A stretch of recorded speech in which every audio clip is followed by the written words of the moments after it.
Hello, and welcome to the short video presented by Volvo Cars Saint-Léonard, in which we will show you how to use the Volvo Cars application with the Volvo system. First, you will need to download the Volvo Cars app from your smart device. It could be tablet, phone, watch, etc.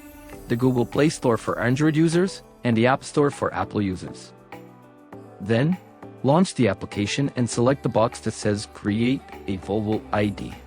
After entering your information, an email will be sent to you and you will have to accept the message.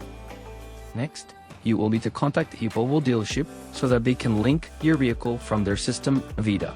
They will need to know your Volvo ID, your email, and the VIN of your vehicle.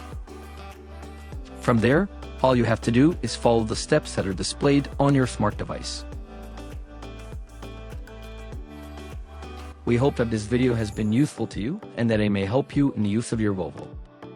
If you have any other questions or topic you'd like us to cover in another video, please feel free to comment down below. See you soon and enjoy driving your Volvo.